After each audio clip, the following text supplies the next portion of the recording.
10, 9, 8, 7, 6, 5, 4, 3, 2, 1, 0.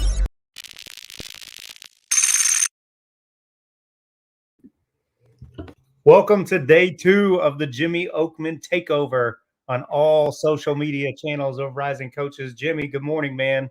Good to see you again. Hey, that countdown gets me excited. I don't know why. It feels like it's like a pregame intro or something like that. I love that. I think it's pretty cool. Yes, shout out to our producer KJ Kenny, the best in the business. Shout out to KJ for the intro. Always gets our guests hype. Jimmie, day 2, you're back at it, man. We weren't sure if you scored. I thought I was gonna get the pink slip this morning and said, no, I got we'll catch you another time and we'll go from there. But no, we're here. No, we're glad you're here. We're glad we're back at it. Day 2 of the Jimmie Oakman Takeover. Jimmie will be joining us all week long, same time, same place, 10 a.m. Eastern on all social media channels. Excited for today's show. We got lots of good things to talk about. We got some good surprise guests. Tonight is part 2 of the Women's Empowerment Series at 8:30 Eastern. Last night was incredible. Jimmie, I think you were on there. I think I saw you on the Zoom. Yeah, I was. Really that was awesome. Stuff. Yeah, like, shoot, I'm going to try to make it again tonight on my phone or something like that, just trying to be there. But no, I advise everybody to check that out. That was awesome. There was a lot of things, like just even like the quick tidbits from a few of the coaches and athletic directors. I was like, wow, this is some high-level stuff. So I definitely took a lot away from it. Yeah, quick recap. We had Dr. McCree, the athletic director of North Carolina Central, Dr. Brittany Azell, former Division I head coach, and now in the agent world. She's dipped her foot into those waters. And Brian Stanchek, one of the leading agents and representatives for women's basketball coaches in the country. So it was a great panel moderated by WNBA legend Kim Hampton, one of the best to ever do it for the Liberty and at Arizona State back in the day. So it was fantastic. Tonight's going to be another great night. Some more great panelists, and we encourage you guys to join us. It's free, 100% free. Shoot us a DM for the link, or you can go onto the website risingcoaches.com for registration info. We had about 85 people sign up for it last night. Expecting another great turnout tonight. So make sure you check that out. The Women's Empowerment Series tonight, 8:30 Eastern. What else do we have on tap? We've got we released the next up participants yesterday, which was super exciting. We got tons of great feedback, and it's a great opportunity. What it is our DEI Alliance, which is made up of 12 different minority and social justice coaching groups. They each picked 2 nominees. We had a committee that narrowed it down to 12 participants, and the 12 participants will have a chance to go through a mock interview with CEO and founder of Renaissance Search and Consulting, Herb Courtney. Herb Courtney is one of the big up-and-comers in the search space. He did the Vanderbilt search last year, the Long Beach State. He did 2 Vanderbilt searches and several others. And it's a really great opportunity for these participants to not only get reps and practice, but also get great quality one-on-one time with a major decision maker. So that was big news. We're excited about that. You can see the full list of participants on our website, risingcoaches.com. Also, Jimmie, talk to us about Wednesday night, 6 Eastern on Zoom, members only. What do we got? Yeah, talking about end-of-game situations and kind of special situations in general. It's not going to be talking about each individual situation, like, hey, we're down 2 with 30 seconds. It's going to be more about this is what you need to know given the parameters, and then kind of diving into how you can scout your opponent's end-of-game stuff to prepare your team to have an advantage. Kind of, I call it preparing for the unknown, because you don't really know what they're going to do, but trying to give yourself that leg up. As coaches, we like to think we can really impact the game. That's one part of the game I think you can at least steal a few points if you're prepared. So hopefully I give some information that, challenges some people to think, and I'm excited about it. Absolutely. That'll be great. That'll be for members only. The link and everything is on the member site. If you're not a member, you can sign up. This is a big week for that because we've got Science of Basketball starting next week. We talked a little bit about some of the topics. It's going to be a week-long event unbelievable topics with some of the most forward-thinking expert minds in our sport and in sports in general. Some great sports psychologists, performance scientists, coaches, just great thinkers, and we're excited about it. And it is an event that is available for free if you're a member. All of the info will be on the member site. If you're not a member and you want to attend, we're offering a free 17-day trial. You can sign up for a membership. Science of B-ball is the coupon code. You won't get charged. You can enjoy that conference on us. If you want to cancel at any time, you may do so without being charged before your 17 days is up. So that conference is on us. It's our opportunity to give you guys one last great hurrah before the season starts. So we're excited about it, and hope you guys enjoy it. Hey, Adam, real quick too. This isn't to cut you off, but these events are huge, and like people that they say they don't have money for a membership. Like this being free, a lot of people ask me how you get jobs in this business. Like I scan every Zoom call to find out all the names are in there, and when I meet people for the first time, if I don't recognize their name, it's generally not a good sign. So these are things you have to be a part of in order to be in this business. Just give my 2 cents, but it's important to be there. Absolutely. And like Jimmie mentioned, it's about meeting people at these events, and maybe you run into somebody, a year later, and you're, I've seen you somewhere before. Oh yeah, you were on that Zoom with this person, or Yeah. It's an icebreaker. It's a connection point. And that's what this business is all about. So lots going on in the world of rising coaches. We appreciate you guys tuning in. We're going to get to our poll question in just a minute. In about 15 minutes, we'll be joined by special guest Andy Farrell of Dayton Basketball. We'll have some great conversations with Jimmie. We got some different topics we're going to cover. We're going to talk tryouts in the G League. We're going to talk about constructing a roster. And then we'll be joined by Eric Reveneau, associate head coach at Georgia Tech, who has been championing. How do you say that? Championing efforts with all vote, no play. He did unbelievable work registering over 8,000 student athletes prior to the 2020 election. They're launching a new website, so he'll join us at the end of the hour to talk all vote, no play. So we're excited about today's show. It's a jam-packed one, Jimmie. I'm excited. I'm here for the special guest. I love it. Absolutely. I noticed you got the Red Sox shirt on. You're a Boston. Everyone who knows you knows you're a Mass guy. Yeah, I don't know if that's good or bad, but. So tell us, tell us your plans for the next 48 hours. I mean, I'm in an hour, 15 minutes. I'm going to be driving up to Boston. Red Sox, Yankees tonight back in Boston, so I'm going home. Excited. Going to go the game with one of my best friends I grew up with. There's nothing like going back home. It's, it means a lot to me, a lot of friends and family. And unfortunately, at times like today, the only time I really go back home is for funerals and certain events like that. So going home on kind of a exciting type note is kind of fun. Absolutely. And nothing like the Red Sox Yankees, right? And all the sports. Oh, man. Top 5. Hey, I live in enemy territory as it is now, so I hear it all the time. And between Yankees, Mets, Giants, Jets, I'm right in the thick of it. So work with a lot of Yankees fans too. So going back to Boston, I gotta at least come back with a win. If not, that's gonna be hell. So we'll see. Okay, so Jimmie, I grew up in LA, a Dodger fan, and the thing when you go to Dodger Stadium is to get a Dodger dog. I've been to games at Wrigley to see the Cubs, and you got to get an old fashioned.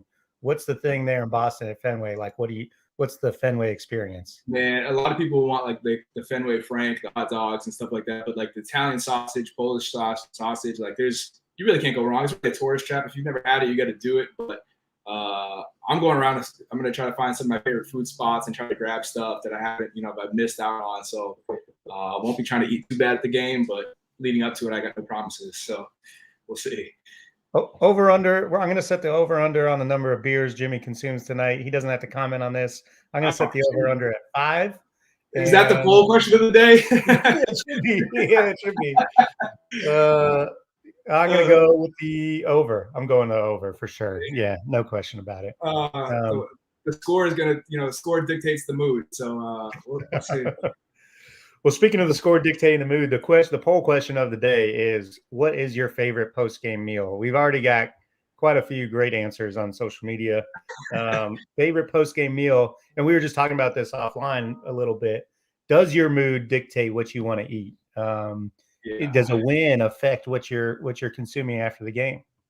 It goes both ways. Like, you have a big win, you're pumped up, you want to go out with the staff, and you're probably going to try to eat something terrible for you. I try to be really cognizant of it, especially at home games. Like, credit to our organization. Like, we have food post game. It's generally grilled chicken and more healthy-ish food. But if we're on the road, like, all bets are generally off. It's kind of like, what's appealing to you in the moment, and it's probably not the best way to live. But, I think you got to enjoy post game, especially, big wins, and, make up for it the next morning if you have to. But I kind of live in the world of chicken. If it's something unhealthy, more chicken parm or something like that, or if I can get a big steak going somewhere, that's what I'm looking for. All right, I'm gonna share a couple of answers that we already got coming in on social. The Fired Coaches podcast, which we're a big fan of theirs, chimes in with Domino's. I agree. I'm a pizza guy, so I'm down with that. After a while, though, after like your 25th Domino's of the season, it's a little old. Yes. But I agree. I'm down with Domino's. Coach Pat chimed in with Chick-fil-A. And then Coach Mo Boykins. Honestly, sometimes I don't eat. My energy is so high after the game. By the time I get home, I'm still wired. Majority of the time, I don't have an appetite post game. Man. I can totally relate, but not really, because I'm actually the opposite. Like, I'm usually just like starving and will scarf down any food in front of me. I'm so mentally drained after games. Like, I'll have a lot of energy, but just so, like, man, it's exhilarating just to sit back and just do nothing for a minute and soak it in for whatever, win or lose. Absolutely. All right, Jimmie. Well, let's get it started today. We want to talk a little bit about G League tryouts. This is something that probably most people don't realize, that pretty much every G League team in the league has an open tryout of some sort. One fascinating thing about it is it's a way for G League teams to make money, which I never really think about. I always just thought like G League teams, their parent organization just cuts them a check and they're good. But no, like, they actually have to raise money and make money. And like, in some ways they operate, similar to a college program in that respect. So you guys just had your tryouts in Long Island. Tell us a little bit about the G League tryout, and I'm excited for this convo because I know myself and our guest coming up here, Andy Farrell, have some JUCO experience and can probably relate a few stories there as well. Yeah, it's fun. Like, I love it. As much as I hated preparing for like team camp, elite camp, and stuff like that in college, when you're in the moment and you're kind of, you're coaching, there are guys that you've never coached before, and there's a big group. I get really excited about that type of stuff. We had 2 tryouts back to back, one in Brooklyn and one in Long Island, just because, like, the commute for a lot of people, you get more eyes on people too. So you kind of get 2 different worlds of talent. We get a lot of talent that comes out. I think that's probably unique because New York is such a large market of basketball players, where, some other places are in podunk areas that they'll try to just blow it out and get numbers like, typical of a lot of camps. We don't operate really that way. We've had some high level players come in the gym, and to our credit, like, we actually really evaluate all these guys and really try to find out guys that we can add to our camp roster to, improve practice and develop guys. And, there's a chance we've had guys that made our team over the years. So it goes there's a huge variance in talent for sure. Like, you'll see some guys that, they're there, they got it as like a Christmas gift or something like that to come try out and try to make their dream happen. And I respect it. Like, that's awesome. Like, if I could buy my dad a tryout to come out and, hoop a little bit for a couple of hours, that would be awesome. Now you hope they don't have an expectation of making the team. But, I think some of the higher end talent, it's really intriguing to watch, and you got to really keep your eyes open, find out what you're looking for. And you can quickly see guys that are in shape still. Like, just because you were once a name, if you kind of lose, basketball shape, it's hard to get back. And we don't have much time to get these guys going. Like, I was talking to one of our players last night. He's like, when do we play our first game? I was like, November 6th. Like, that's around the corner. We play in a month. And those guys aren't even around. So we're trying to find guys that take this thing serious all year round. And some of the guys are just, we do a 3-man weave and they're huffing and puffing after the first, time going down the floor. You're like, oh man, like, I hope he doesn't think he can make it just trying to do that. So I've heard some funny stories. I'll give you that though. Well, we got one person who definitely will take it seriously. Brant Daniels chiming in. He's trying out next year. He'll be up in Long Island.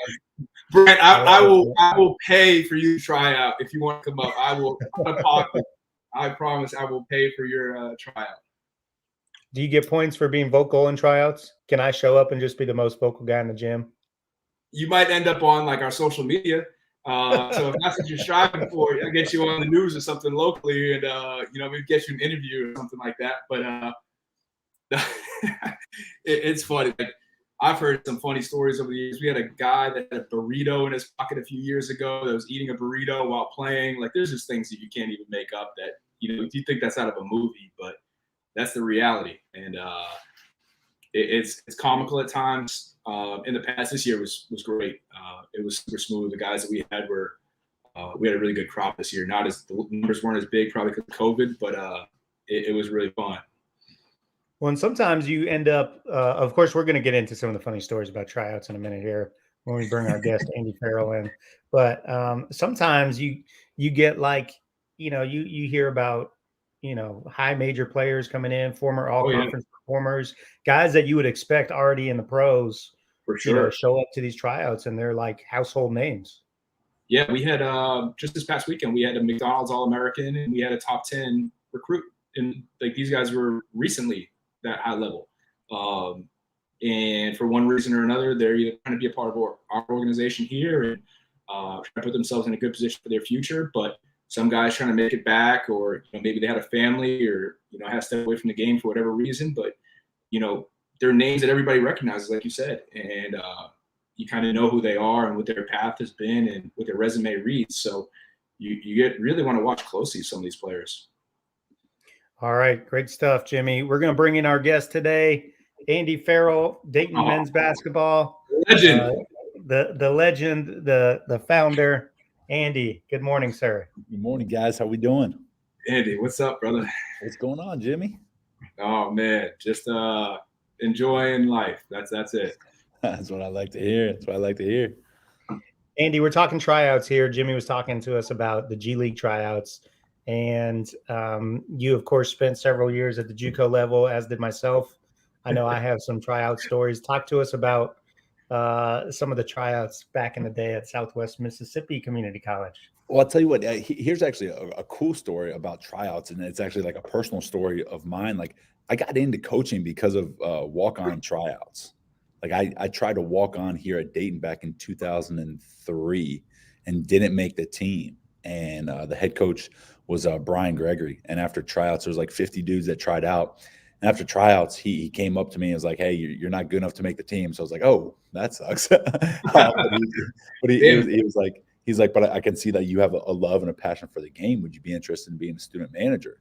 And I thought about it. So like a tryout story, like it actually led me to my coaching career, because then I became a manager, and from there on found out like this is what I love to do. And even though that chapter of my life as a player was in the past, besides playing full court one-on-one with Gordo back in the day, and it led me to my coaching career. But for tryouts back at junior college, we every year. So, and this is a great thing that I think any junior college Division II, Division III school should do, is like you always get bombarded with those emails, people asking for like scholarships or walk on. Like, I literally kept an Excel spreadsheet of every single person that emailed me about tryouts or walk-ons, and we picked a date, and I just made sure I emailed them all, and I just said like, "Hey, if you want an opportunity, come for a tryout." And every single year we probably get about 50 to 60 kids that would come. And what I would actually do is we would do like combine testing. We do like bench press and 3/4 court sprints. And so we took like numbers, and I invited like NAIA, other junior colleges. I invited them to come to the tryouts as well. And every year, I think we ended up taking one kid in my 3 years ourselves, but then probably 5 or 6 kids always got some sort of opportunity at another school based off the tryouts. Some of those schools had like a JV program or whatever it may be. And some of those kids got opportunities. You guys are coming in soft, not calling out people and not sharing the. I know there's some golden stories out there. I'm gonna get us started. We used to do tryouts every year at College of Central Florida, and you're right. You never know who you're gonna find, and sometimes, I mean, even back to our days at Clemson, Andy, we found some good players that contribute. Xavier Anderson, we got. He was playing in the rec center, came to a tryout, ended up playing meaningful minutes in ACC games. But yeah, College of Central Florida, community college enrollment is a little different. And I just remember one year we had a gentleman who, A gentleman? I would imagine was probably in his mid 40s. Oh, so he's literally a gentleman. Yeah. Yep. He showed up, Jerry curl, like very nice Jerry curl, and shorts, gym shorts, cut off t-shirt, strong man. Old man strength. All beach muscles and dress shoes. Yes. And got out there and we were like, hey, you can't be on our floor in dress shoes, man. So we let him borrow a pair of sneakers, and he was out there. He was so excited, so grateful for the opportunity to try out. But just on the floor, like we were doing like simple like transition drills just to get people running up and down, where you got to throw like a pitch ahead pass. And he's catching it and throwing like underhand, like lobs to people to the length of the floor, just like so nonchalant, so cool being out there. It was amazing. He did not make the team that year. I was about to say, I thought there was a happy ending to this story. No, he lives in my heart forever. I can still picture the guy. But I hope he's listening. I hope so too. I hope so too. Honestly, it made my day. But yeah, I mean, you just never know what you're going to get at those tryouts, right? Anyone want to share, or are we capping the lid on this one? Listen, I don't have a story that tops that. Like Jerry curl, mid 40s guy, like throwing full court dress lobs, shoes. that comes in dress shoes. Like I can't beat that story, so I'm going to defer to Jimmie. But I don't think anybody, like if anyone's listening to this and you have a better story, like please punch in and comment, because that would be unbelievable. Man. Yeah, that if you got video footage of something remotely close to that, I would love to see it. I can't top that. Like I said, we had a guy that had a burrito in his pocket a few years ago that was trying out. So, that's about it. That's the extent that I got. That's probably funny, but that's you take the cake on that one. No one's topping your story, Gordo. I love it. Andy, we're going to talk science of basketball in just a minute, but before we do that, you got to chime in on the poll question of the day: favorite post-game meal. We've heard from several people on social media. We've heard Jimmy John's. We've heard Domino's. Jimmie, what did you say? Did you answer the question? Jimmie hasn't answered yet. But no, I said, it generally depends on where we're at. Home games, we get spoiled by food here. But if it's on the road, like I'm looking for something pretty healthy, but generally chicken. If I can go chicken parm, like that would be like upgrading for me at the point. But someone brought up Chick-fil-A. Chick-fil-A would be ideal post game. You can get that. That would be beautiful. So I'm gonna stick with that one.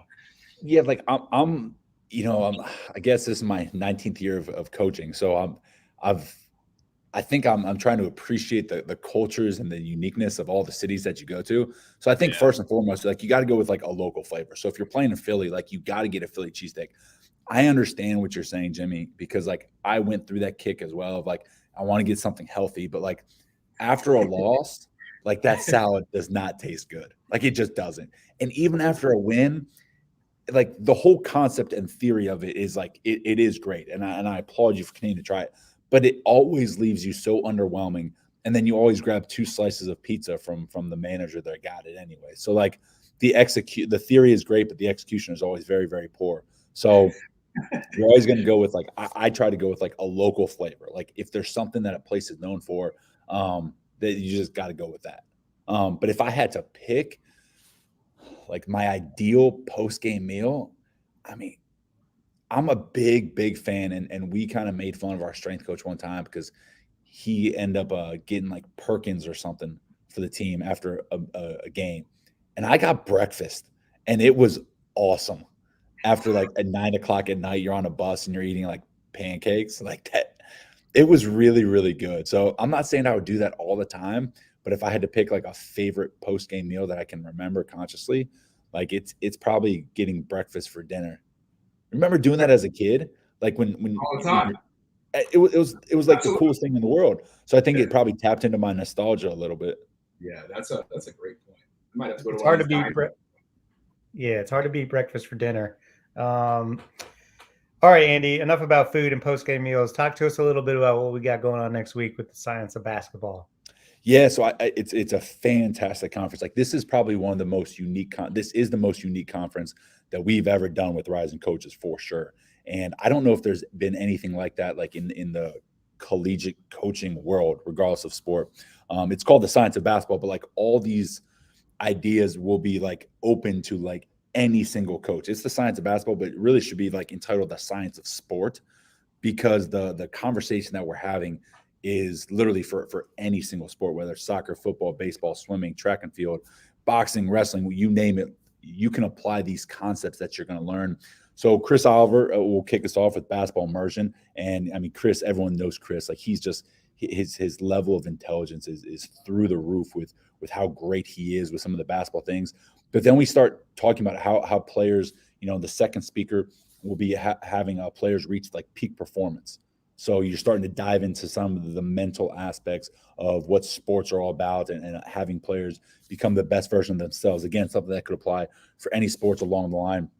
We start talking about building a player development blueprint in some of these other ones. We start talking about athlete cognition, which I think is going to be fantastic. The authors of the Playmaker's Advantage and the Playmaker's Decision will both have separate. There's two authors, Dr. Z and Daniel Peterson. They'll both be presenting on 2 separate days, 2 separate topics. And I think that that's going to be fantastic. We just read the Playmaker's Advantage for our book club, and it was just the takeaways. I ran out of a highlighter. I had to go to a second and third highlighter throughout the course of the book. It was that good. So both of the authors are gracious enough to speak at the conference. So Daniel Peterson is going to be talking about athlete cognition, the science of clutch plays, mental mistakes, and decision making. And then the next day, Dr. Z will just be talking a little bit more about the what an athlete and a playmaker goes through from a cognitive state. So again, all sports. The book was referencing basketball at times, but it was referencing soccer and football and hockey.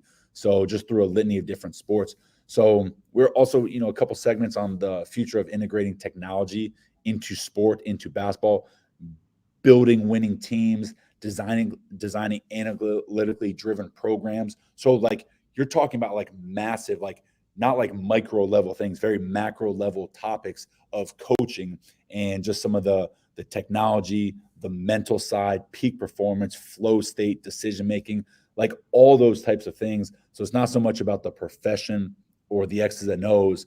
This is a complete 180. And I think it's going to be really, really beneficial. We have about 300 people signed up for the conference. Hopefully we can get that closer to 400 or 500. It's going to be fantastic. It's seriously probably one of the most unique conferences I've ever heard of. And the speakers that we have are just off the charts. Yeah, and credit to you and Brandon Rosenthal for putting together unbelievable panel and topics. For more information on it, if you guys want to sign up, go to risingcoaches.com. There's a full list of speakers, a full itinerary on there, as well as information to sign up. Here's how we're doing this. The links and everything will be posted on our members site. If you're not a member and you want to attend, you can sign up for a free trial membership. We're going to give you a free 17-day trial. You can enjoy that conference for free on us and cancel your membership at any time without being charged. Or hopefully throughout the course of the week, we convince you to stick around and be a part of it for the whole year. And we'll make sure we show the benefits of the membership throughout the week, and introduce you guys to plenty of people that have had great experiences within Rising Coaches. Yeah, Goro, I think that's such a cool feature that, as well, for this conference, is that it's absolutely free. Like it's not one of those conferences that you're going to have to pay to be. Like we're literally giving the conference away, for free, just as a part of like the kickoff to the basketball season, and kind of a way to continue to give back to the profession. Like it's a free conference. All you got to do is sign up for the free trial that we're having, and you can keep the membership if you want, or you can cancel it. But I think that once those individuals that sign up, they start seeing the amount of content, the hours and hours of content that we have available on the website, the community that you've helped to build through Rising Coaches, and the amount of people that individuals can connect with. on a daily basis for a variety of different things, whether you need a shoulder to lean on for a play, something you're dealing with within, your program, a situation, travel needs, whatever it may be. Like, you have a community that has your back, and the lines of communication are always open, which is something that's really, really powerful. And, in this day and age, like, having, those resources in the community around you is so important, let alone the professional and personal development side with the hours of footage that we have archived on the website. Absolutely. Great stuff, Andy. We'll definitely see you on there next week. We're excited about it. Science of Basketball. Head to risingcoaches.com for a full list of speakers, the itinerary, and all the information of how to sign up. Andy, before we let you go, we got to talk Dayton Hoops a little bit. We see you're in the video room there. Tell us about the Flyers. What's on tap? Obviously, you guys are just getting started with the preseason. How are we looking this year? I think the comment will be that every single coach in the country makes after the practice number 2. We got a long way to go, but we like the pieces that we have. I think I'll give you the coach speak answer there, but it's very true. We have a very young team. I think we have the 3rd youngest team in the country, if I'm not mistaken. So, like, we have a young team, but they're unbelievable kids. Like, I absolutely love the group of guys that we have. Guys that are just very willing to listen, to learn, to be coached.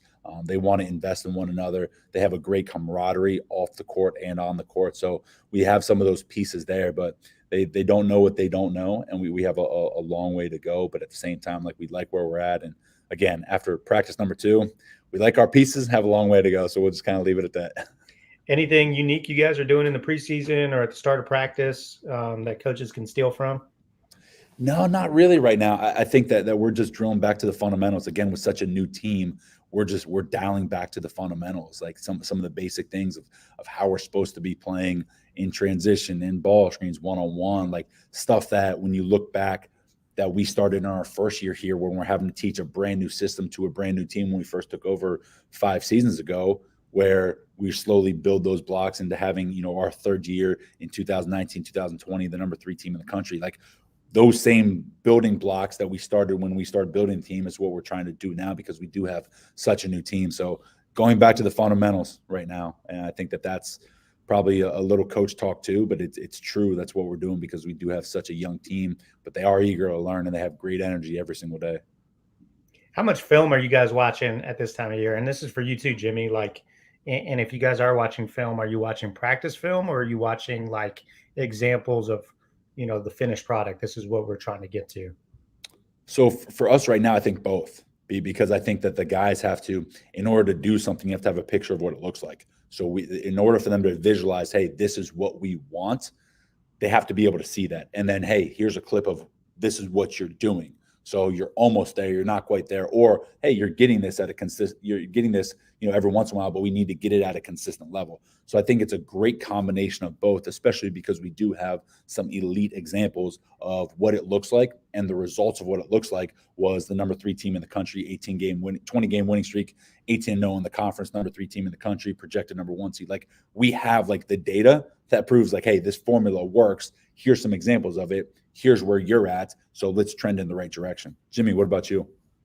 Yes. So much from us right now is just individual workouts with our guys and then letting them play. And for me, film is huge. It's been a way for me to communicate with the players and kind of develop that bond and get their trust and understand, like, I'm in it for them. So we'll go through a workout, and everything I do is kind of, there's a reason behind every drill, every rep we do. There's something that I'm trying to gain out of it and trying to learn more about the players. And then, they go play. And that's where it's like, all right, now it's what did they learn? What did they grasp? What did they not understand? And then I'll break down pickup. And it's just every detail, and I'm hitting home everything. And I want these guys to know, like, you got this, you didn't get this, why didn't this make sense? And trying to understand where they're at and their, when they're playing and what they can absorb and how quickly they can do it. And sometimes it's going to be 3 clips one day, the next day it's going to be 30.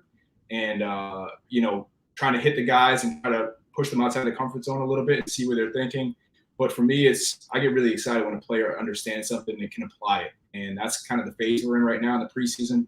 And a lot of different guys that I've been working with, a lot of young guys that haven't had this experience in college. And, right before they're on the court, we're doing stuff, we're watching film, and then they go out there. Can they apply? Can they learn?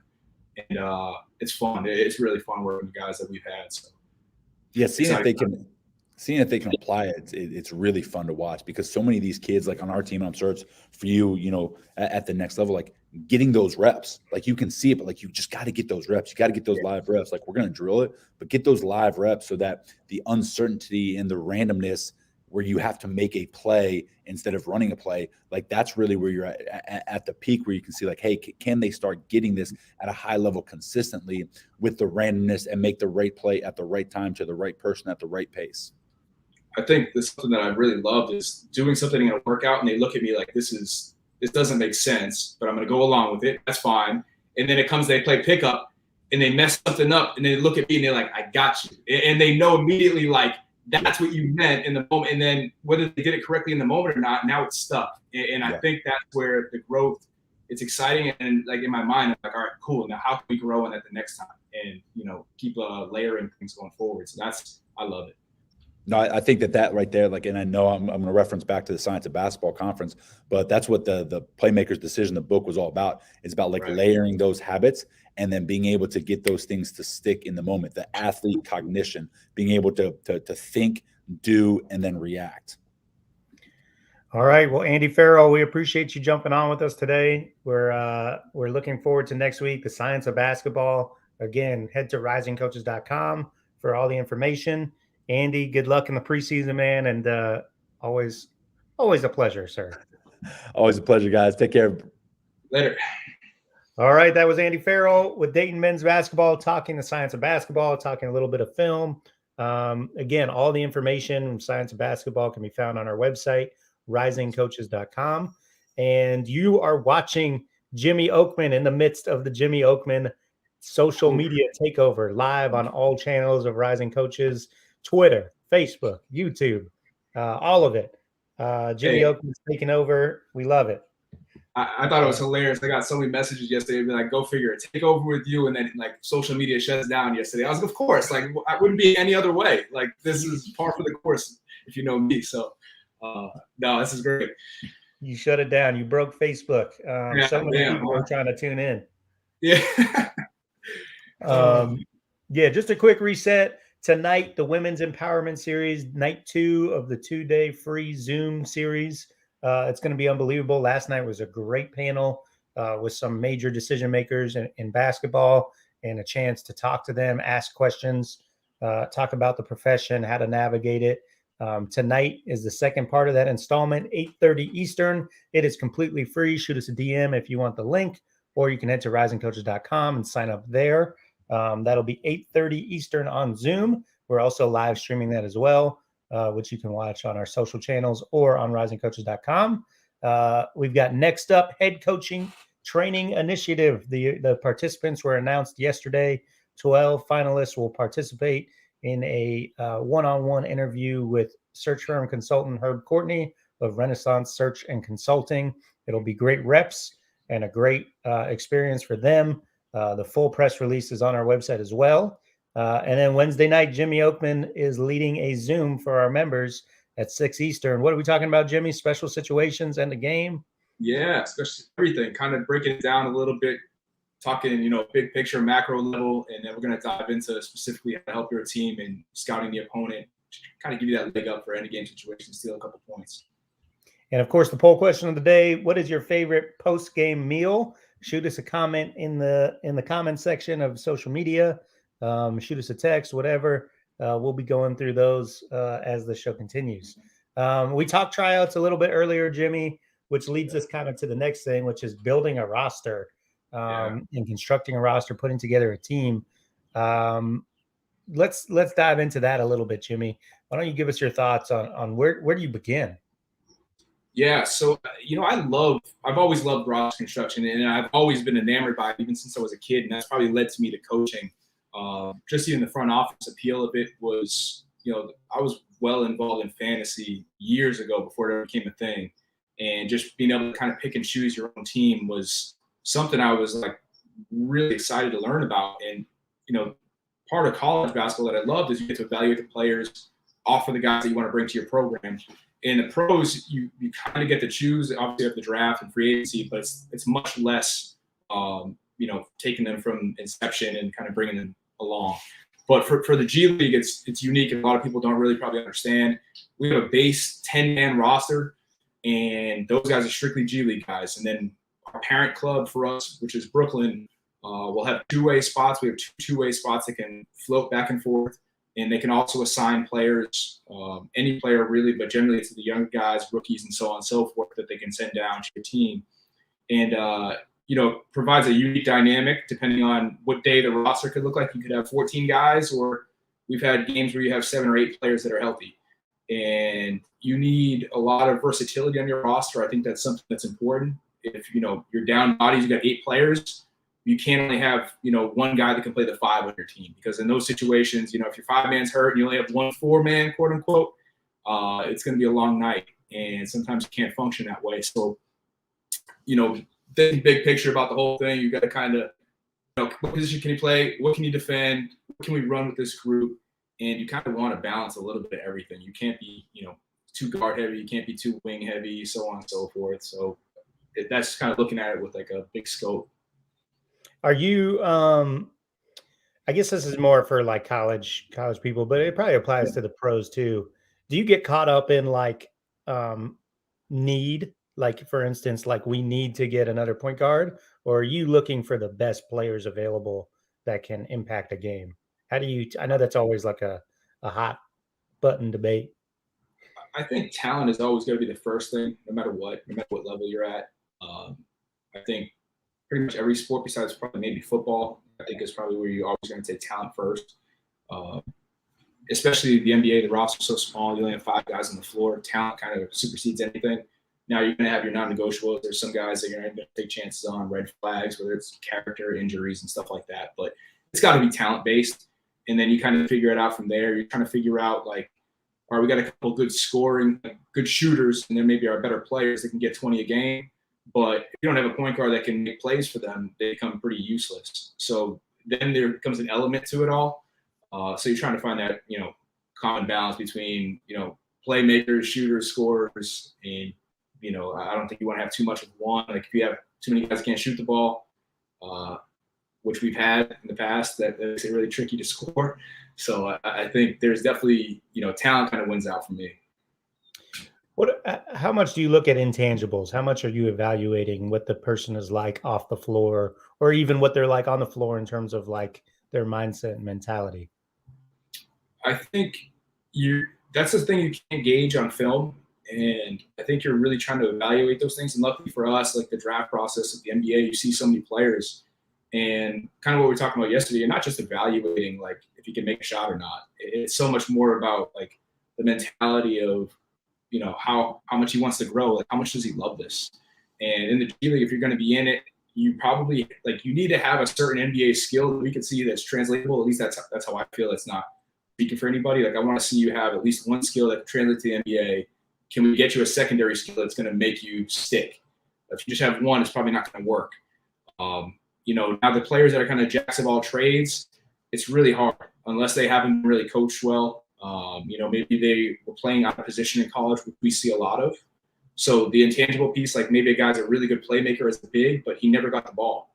And so you're trying to uncover these things and trying to find where they can fit. And, the player needs to be on board with it too. I think a lot of people just, you see him kind of for what he is, but if the player's not excited about where you see his long-term potential, he's never going to reach it. And so you got to, they got to be realistic too. If, he's a big man that can't shoot threes and he wants to be the next, stretch 5 man, it's probably not going to work no matter how good he is.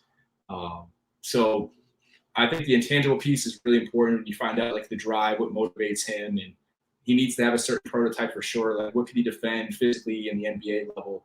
Those things do add up. The intangible piece is really good. Like you're fighting to be the 15th man on an NBA roster, right? Like you have to be a low maintenance, not even low maintenance. You need to be a no maintenance guy. And so, you're going to come to work every day, work hard, try to soak up as much as you can, compete in practice, make the other guys better, and do it every day, get extra reps up, and be somebody that everybody wants to be around. Yeah, that's great stuff, Jimmie. What about like you see some college programs? I don't know if you see this so much in the pros, but you see like you'll take on a project or somebody that knows ahead of time they're probably not going to play. Maybe in college you redshirt them. Maybe in the pros you send them down to the G League or two-way them. Are you a fan of that? Just like not having so many bodies just at the end of the bench waiting to get in? It's, I was talking about this last week with a bunch of guys at like a roundtable, and I think college basketball is so behind as far as player development goes. And I relate that probably to coaching job security. I think so many coaches are just trying to win game after game and sacrificing the long term for players. I think when you get a player, everybody wants to talk player development. He's like, oh, he averaged, 6 points this year, 9, 12, 15, but his minutes went from 18, 21, 26 to 30. And there's really no development. He just was on the floor more. And so I think when you look at player development, there needs to be a plan for each player by the end of his 4-year career. And I know with transfers now that's kind of in vogue, but like you need to have this path of where the player is going to be, where you're going to take him. And if you're doing everything in the right way and steps, he's in the weight room, he's eating right, he's getting all the reps on the court that we're challenging, we're practicing the right way, you should see that growth from individual players. And if a player falls out of line, he's probably not going to be the right guy for you, because then he's probably the line, not eating the right way, not recovering. So you got to have this stuff be measurable. I'm all for development. It needs to be long term. Wherever I've been, we've never redshirted guys. Now, it just wasn't afforded that luxury to do so. But I think that there's a huge benefit to a guy. Like if you see like physically he's not ready, yeah, like have that conversation with him and understand. But there needs to be you can't just tell him like, oh, you're going to redshirt you, you're not ready. Like, no, he's got to be a part of the bigger picture. And I think that's how you convey that message, and what the plan is for that guy is where you're going to see success. I love it. Great stuff, Jimmie. We're going to go ahead and bring in our last guest of today's show. We're excited to have him. We are joined now by Associate Head Coach of Georgia Tech, defending ACC champion, Eric Reveno. Rev, good morning, man. How are you? Good morning. How we doing? I'm just picking up some pearls of wisdom from Coach Oakman here. Just writing down. I got notes. I got to go into our coaches meeting and get us squared away. No, it's great stuff. Great conversation. So, and then I also got to get my backside signed up for the science of basketball next week. That sounds awesome. So yeah. I love all this stuff. So I appreciate it. Well, we appreciate that. And yes, science of basketball is going to be amazing next week. And we appreciate you joining us. And Jimmie, I think has some history with your time back in Portland. I think Jimmie might have interviewed for a job back in the day. Yeah, it's funny.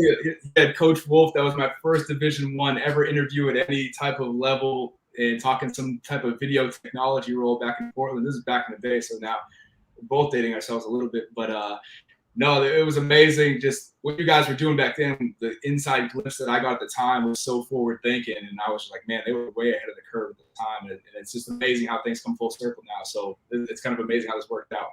No, I've learned from guys like you and whatnot to be really engaged in that experience. I try to even be better now at it, and trying to the resumes you see come across your desk, and for other coaches out there listening, rising young coaches, the reaching out stuff. I've gotten better. I'm going to keep trying to be better at engaging guys, because you meet talented guys like yourself. Even if you don't and you leave an impression too. You leave a good impression, and even though you don't get a job or it doesn't work out for whatever reason, it makes a big impression that your paths cross down the line, maybe on a rising coaches podcast, for God's sake. But no, back then we were scrappy. It was fun, and we have the same mentality here. You talk about player development, but our trying to help players be the best they can be and build championship teams.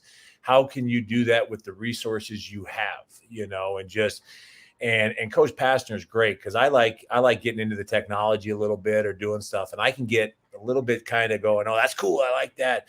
And he's like, okay, what's that mean? How is that going to help us win? And just and it's just been really good working for him. And at Portland, we were just scrappy, and Wolf was the best. Coach Mike Wolf, he was the best at making sure we're utilizing all that stuff. And we got a lot done with what we had, and it was a good time. Yeah, and you guys were doing great stuff offensively too. And we had some shooters help. You talk about personnel and needs. You talk about needs. I look back at some of our old clips in this play. I'm going, we could use that play again. I'm going, he shot it really well. That kind of helped that play a lot. It sets up that counter, sets up everything. You talk about what you're looking for and having needs of guys, and shoot. Those are tough questions you guys were talking about. So that's what we deal with now, and trying to. We want to help guys get better, but. But thank you for the nice words about our offense. We led the country in threes for a few years and shooting it. And people look at me and are surprised by that, but it was just adjusting the talent we had. We had some guys that could shoot it. Yeah, good players always make coaches look good, right? Oh, yes, sir. I think it was more than that, though. Coach Rev, in addition to all the great stuff, we could talk hoops all day, but you guys have done some unbelievably important and impactful work with All Vote, No Play. Signed up over 8,000 student athletes to register to vote prior to the 2020 election. First of all, congratulations and thank you for all that work. And the work does not stop in 2020; it continues on today. Talk to us a little bit about All Vote No Play and just what you guys are doing there and the new site. Yeah. So thank you for having me on to talk about today. 4 weeks from today is that the off day, the NCAA off day. And when I got into it last year, George Floyd stuff was all going on, rioting in the streets here in Atlanta. It was some heavy stuff. And what I realized was I had not done what I could do during my career. This is year 25 for me, and I hadn't done stuff engaging little things, engaging kids. I mean, I talked to them about nutrition. I talked to them about sleep. I talked to them about, alcohols, how to properly treat women. So we go outside our how to do a back cut or how to defend a shooter off the on ball. We talk about that. So we go outside of basketball. So that's not a good excuse, but for some reason we hadn't talked about how to citizen and how to be, and to me, we talk about how to be a teammate. Well, how to be a good citizen is just a little bit of an extension of that. And so, fast forward, I've met a lot of amazing people, and I was committed to, I'm committed to helping coaches change their habits of doing this work. There's bigger picture going on. You can talk about our country, our democracy.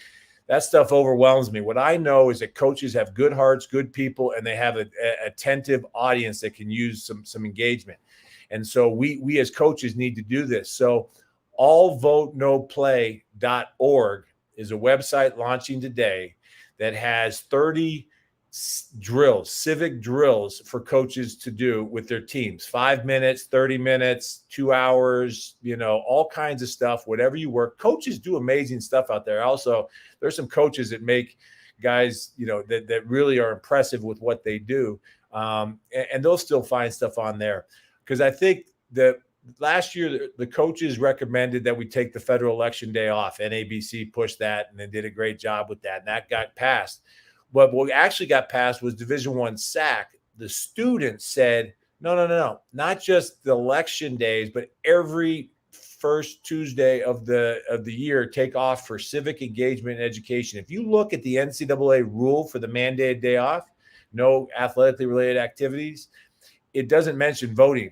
It mentions civic engagement education day. So as coaches, I want to have this.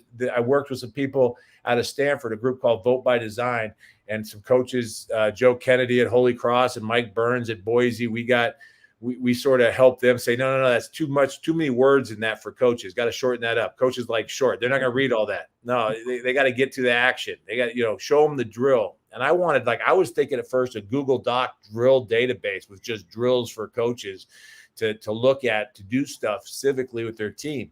Watch a video, what video, where to find it, have a conversation about something, read something, go visit something. All that stuff's in there. So that's the spiel. It's allvotenoplay.org. Really check it out. It's cool. It's easy. And so that's my spiel.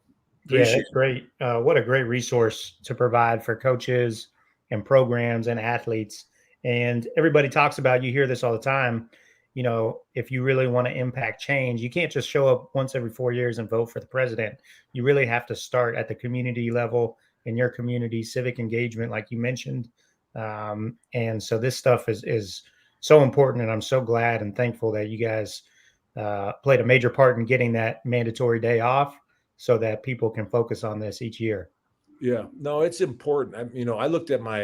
I wasn't sure I had an election here in Atlanta a few months ago. Like what I think we do. I'm pretty sure we do. We got a mayor, and I looked at all the stuff that's on that ballot. Like like I got school board. I mean, those school board positions are tough right now. I got some school board folks, and I got all kinds of, I don't know, judges and stuff that are hard to vote for and can be overwhelming. But I do have an election that I got to line up for. And there's a great guy that we're at a pilot program doing some things too. There's 4 elements of how to citizen. One is to participate and show up. 2 is relationships, building relationships. But first thing is showing up, voting, signing, going to things, being, your SAC meetings or whatever. 2 is participate or relations. 2 is relationships, getting to know people you don't normally know that well. 3 is power. How do you use your power? What is your power? Power comes from voting. Power comes from where you spend your money. There's lots of different ways to exercise your power. And the 4th one is the important of everybody, the value of it being a good teammate, lifting everyone up. You can't have people lagging behind on a team and a group that just drags everything down. And so those are the 4 things. And we're looking at that. I want to help coaches understand that stuff but you can't just show up and do it once a year. And little things. And the thing about, you mentioned, we got to change our habits. As coaches, if you're trying to, in the NBA, I mean, Jimmie knows it, the daily vitamin, right? The daily, the little things, like the smallest thing. The NBA is amazing. The skill work they do in the G League and the skill work they do and the game day skill work and stuff, just the consistency of post-practice shooting. Same thing applies. It can't just be a 3-hour seminar organized or a 2-hour Sunday seminar once a quarter organized by your DEI committee. We as coaches have to have these conversations when the opportunity arises, and then talking about things, but also just these little things. Hey, did you register to vote? Let's check. Boom, takes 5 minutes. That means so much. Ballotpedia.org is a great site to check your ballot status and get your ballot. Your registration status. But these things are so, like, that little thing to that kid, he'll remember, like, hey, coach cared enough to ask whether I was registered to vote. Like, that's important. Like, I kind of blew it off at the time, but maybe 6 months later, someone else mentions it, he gets that message. Yeah, that's great. I'm curious, obviously at the college level, I think last year you probably saw pretty much every college program in the country engaging with their team in terms of getting involved, registering to vote. Jimmie, I'm curious at the professional level, when you're dealing with, adults who, a lot of them probably are married and have kids. What did it look like at the G League and NBA levels? Were players leading those discussions? Was that not happening in team setting? What did it look like?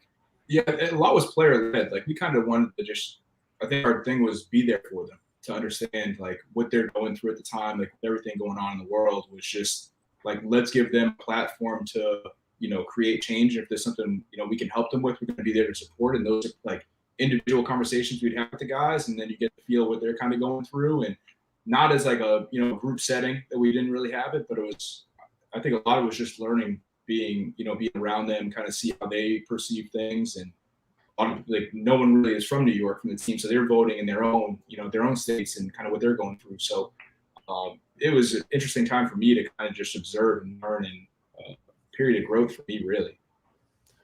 One of the messages I try to stay away from. One of the messages I try to stay away from. The NBA was great on this, but like, it's because of their impact. But one of the things I try to stay was like, you have a responsibility. So outside civic, like, you have a responsibility. It's not our team's responsibility to save our democracy, for crying out loud. It's just because my generation screwed things up and we haven't been engaged, and we let things, like, no, it's not their responsibility.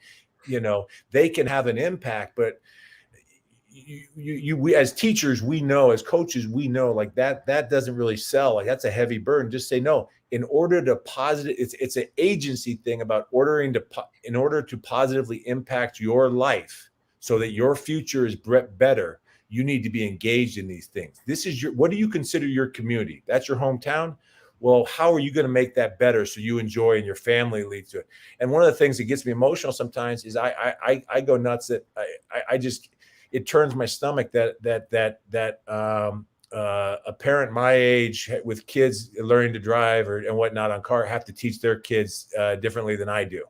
just because the colors, they have to teach how to handle a traffic stop differently than I do, and that was one of the things that would like that just that hit home. But the thing I was going to say about role model though is the NBA and the G League, like those. When you connect with those guys, there's a ripple effect. Lloyd Pierce here in Atlanta, NBA Players Association lead black coaches, I think they call the group, but association. They did, and they started doing the voting sites and everything, and that was just amazing what they did.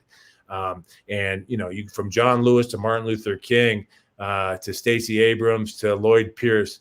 Like Eric Revenau's just so down there on like you just got to around here in Atlanta. This place is great, so it's been good for me. Well, that's great. Well, again, we appreciate all the important work that you've done. The website is allvotenoplay.org. It's a great resource for athletes, for coaches, and programs to engage your team and your staff in civic responsibility and different ways to get involved.